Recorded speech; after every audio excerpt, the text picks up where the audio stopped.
Hello viewers, last lecture में हमने animals की क्लासिफिकेशन की थी on the basis of coelom. उस क्लासिफिकेशन में हमने एनिमल्स को तीन बड़े ग्रुप्स में क्लासिफाई किया था। First one was acoelomates, the second one was pseudocoelomates and the third one was coelomates. आज हम सीलोमेट्स की क्लासिफिकेशन करते हैं किस बेस पे? On the basis of development के एम्ब्रियोनिक स्टेजेस में उस सीलोमेट एनिमल्स की डेवलपमेंट किस तरह होगी, उस बेस पे हम एनिमल्स को क्लासिफाई करते हैं into two main groups. The first one is protostomes while the second one is deuterostomes. Protostomes हमारे पास वो सीलोमेट एनिमल्स है। प्रोटो मींस फर्स्ट और single and stroma means mouth. The combination of two Greek words protos and stoma. Protos means first or single and stoma means mouth. So protostrons हमारे पास वो coelomate animals है जिसमें embryonic stages के दौरान पहले मौत की डेवलपमेंट होगी। उस किस्म के एनिमल्स को हम प्रोटोस्ट्रॉन्स कहते हैं। तो इस एनिमल्स में माउथ की डेवलपमेंट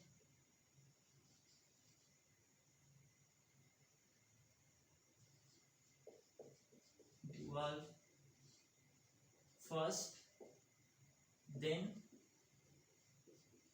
एनस डेवलपमेंट होगी। प्रोटोस्ट्रॉन्स वो एनिमल्स है जिसमें मौत की डेवलपमेंट पहली होगी और बाद में एनस की डेवलपमेंट होगी। इस किस्म के एनिमल्स को हम कहते हैं प्रोटोस्ट्रॉन्स। सो डेफिनेशन में हम ये बात कह सकते हैं कि प्रोटोस्ट्रॉन्स are those coelomates in which during embryonic development the mouth develops first and then the development of anus takes place. Deuterostrons is the combination of two Greek words. Deutero means secondary and stoma means mouth. ड्यूटोस्ट्रॉन्स हमारे पास वो animals है जिसमें मौत की development पहले नहीं होगी, बल्कि पहले डेवलपमेंट होगी एनस की। एनस की डेवलपमेंट के बाद मौत की डेवलपमेंट होगी। इस किस्म के एनिमल्स को हम कहते हैं ड्यूटोस्ट्रॉन्स। तो ड्यूटोस्ट्रॉन्स में हम ये कह सकते हैं कि एनस डिवॉल्व्स फर्स्ट और अर्लियर, उसके बाद माउथ की डेवलपमेंट होगी। ड्यूटोस्ट्रॉन्स वो एनिमल्स है जिसमें एम्ब्रियोनिक स्टेजेस के दौरान पहले एनस डेवलप होगा, उसके बाद माउथ की डेवलपमेंट होगी। इस किस्म के एनिमल्स को हम कहते हैं ड्यूटोस्ट्रॉन्स। अभी इन दोनों एनिमल्स को, इन दोनों ग्रुप्स को हम डिटेल में देखते हैं कि ये दोनों ग्रुप्स एक दूसरे से किस बेस पे डिफरेंट है। पहले आते हैं प्रोटोस्ट्रॉन्स की। प्रोटोस्ट्रॉन्स में हमने बात की कि मौत की डेवलपमेंट होगी पहले।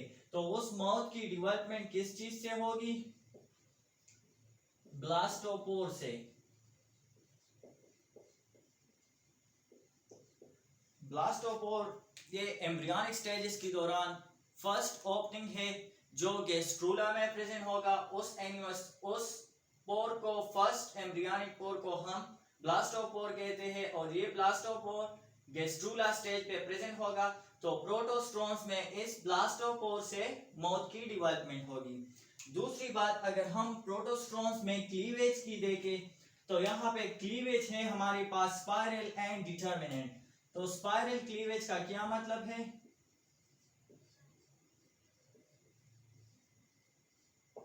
स्पाइरल क्लीवेज हमारे पास वो क्लीवेज है जिसमें सेल्स किसी रेगुलर पैटर्न में प्रेजेंट नहीं होगी। मींस यहां पे प्लेन ऑफ सिमेट्री नहीं होगी इस सेल्स में। Plane of symmetry between the poles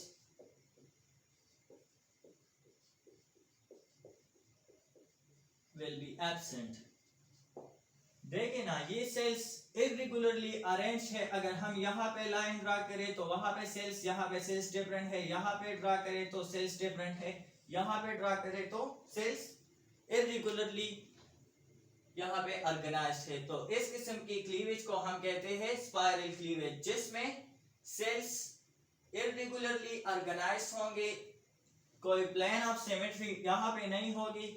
जब इन सेल्स की डेवलपमेंट होती है तो ये सेल्स यूजुअली डायगोनली एक दूसरे के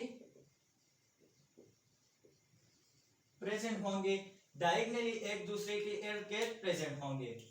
अगर हम बात करें कि इसकी क्लीवेज जो है स्पाइरल है और डिटरमिनेंट है, तो डिटरमिनेंट क्लीवेज का मतलब क्या है? डिटरमिनेंट क्लीवेज का मतलब ये है कि ये क्लीवेज के दौरान इस सेल्स को हम कहते हैं ब्लास्टोमेर। तो डिटरमिनेंट क्लीवेज वो क्लीवेज है जिसमें ब्लास्टोमेर की फेट का हमें पता हो। फेट मतलब ये है कि फ्यूचर में इस सेल से कौन सा ऑर्गन, कौन सा टिश्यू डेवलप होगा। तो प्रोटोस्टोन्स में हमारे पास क्लीवेज स्पाइरल है। स्पाइरल क्लीवेज का मतलब ये है कि इसमें कोई प्लेन ऑफ सिमेट्री नहीं होगी। और क्लीवेज डिटरमिनेंट है। डिटरमिनेंट का मतलब ये है कि ब्लास्टोमेर के फेट का हमें पता है कि कल इससे, फ्यूचर में इससे कौन सा ऑर्गन, कौन सा टिश्यू डेवलप होगा। यहाँ पे अगर हम सीलोम फॉर्मेशन की बात करें तो सीलोम शाइजोसीली या शाइजोसील इस तरीके से बनता है। सीलोम की फॉर्मेशन होती है शाइजोसीली के थ्रू। शाइजोसीली वो मैकेनिज्म है जिसमें मीसोडर्म स्प्लिट होता है और उसकी बीच में, उस मीसोडर्म के बीच में स्पेस क्रिएट होता है, वो स्पेस सीलोम कहलाता है। उस किस्म के स्पेस को हम सीलोम कहते हैं। और the formation of coelom by the splitting of mesoderm, splitting of mesoderm is called शाइजोसीली। शाइजोसीली हमारे पास सीलोम फॉर्मेशन की वो किस्म है जिसमें मीसोडर्म स्प्लिट होता है और सीलोम की फॉर्मेशन होती है। अगर हम यहाँ पे देखें फेट ऑफ ब्लास्टोपोर, ये हमारे पास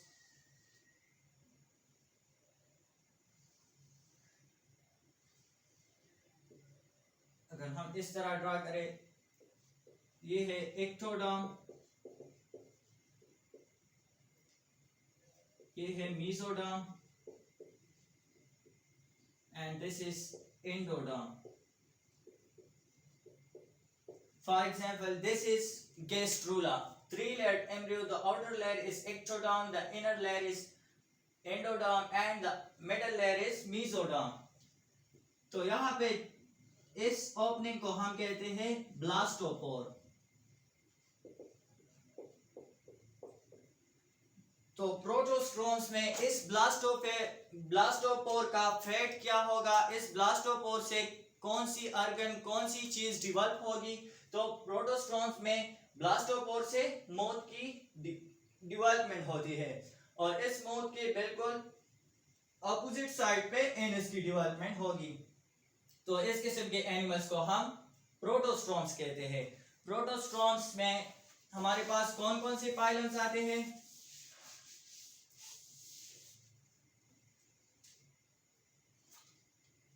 Phylum Annelida,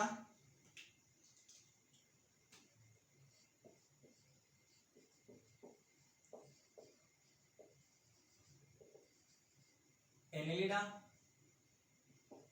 Mollusca, and phylum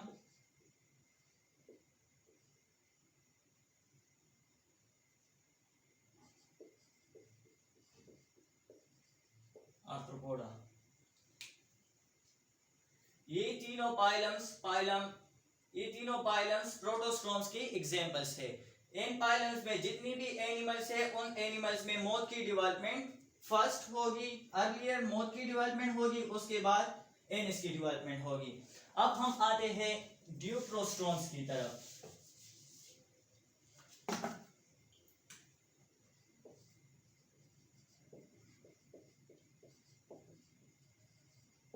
हमने बात की कि ड्यूट्रोस्टोम्स वो एनिमल्स है जिसमें पहले एनस की डेवलपमेंट होती है, उसके बाद मोथ की डेवलपमेंट होती है। तो एक्सप्लेनेशन की तरफ आते हैं। जिस तरह हमने वहाँ क्लीवेज की बात की कि क्लीवेज स्पाइरल और डिटर्मिनेंट है प्रोटोस्टोम्स में, अगर हम ड्यूट्रोस्टोम्स में देखें तो यहाँ पे क्लीवेज है radial and indeterminate. Radial cleavage का मतलब ये है कि इसमें एक प्लेन ऑफ सिमेट्री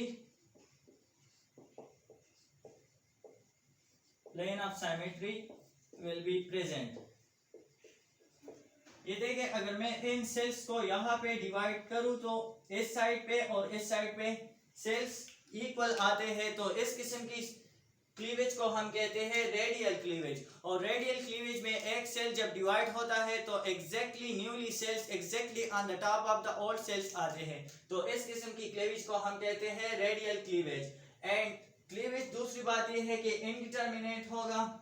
इनडिटर्मिनेट का मतलब यह है कि इनडिटर्मिनेट क्लीवेज होगा, मतलब यह है कि fate blastomere this will be unknown। Indeterminate cleavage का मतलब ये है कि हमें कोई पता नहीं चलता इन किस्म के एनिमल्स में कि ब्लास्टोमेर का फेट क्या होगा, कि कौन सा ब्लास्टोमेर उससे फॉर एग्जांपल आई बनेगी, कौन से ब्लास्टोमेर से हमारे पास कान बनेगा, कौन से ब्लास्टोमेर से दांत बनेंगे। इस किस्म के एनिमल्स को हम कहते हैं, इस किस्म की क्लीवेज को हम कहते हैं इनडिटर्मिनेट क्लीवेज। अगर हम सीलोम फॉर्मेशन की बात करें तो सीलोम यहाँ पे थ्रू इंटीरोसीली सीलोम की फॉर्मेशन होती है।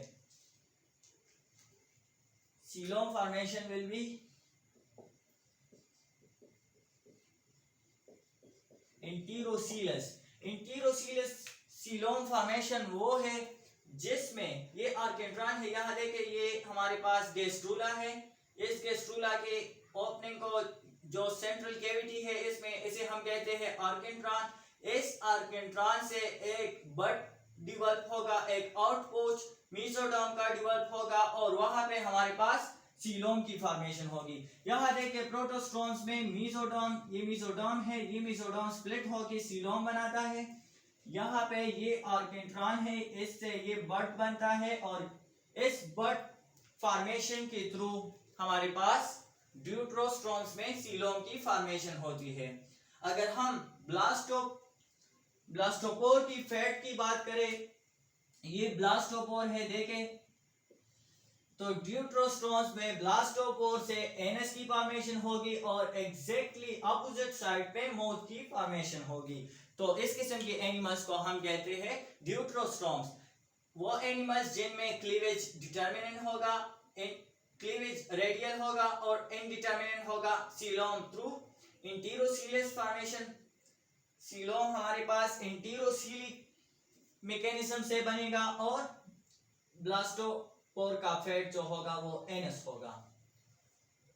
This was the basic difference between the protostomes and deuterostomes। एक बात और याद रख ले, प्रोटोस्टोम्स में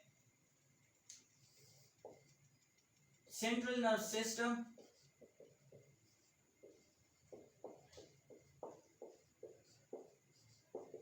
जो नर्वस सिस्टम है, सिंपली नर्वस सिस्टम लेके, ये nervous system ventral side of the body पे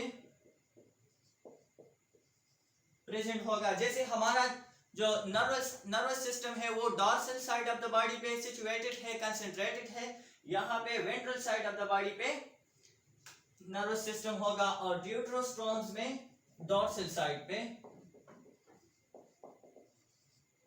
नर्वस सिस्टम प्रेजेंट होगा। अभी कौन कौन से एनिमल्स हमारे पास, कौन कौन से पाइलम्स ड्यूट्रोस्टोम्स में आते हैं, तो हमने वहां पे बात की phylum Annelida, phylum Mollusca and phylum arthropoda की, वो प्रोटोस्टोम्स है। Phylum Echinodermata, Hemichordata and phylum Chordata, ये हमारे पास ड्यूट्रोस्टोम्स है। ड्यूट्रोस्ट्रोम्स में phylum Echinodermata, phylum Hemichordata and phylum chordata.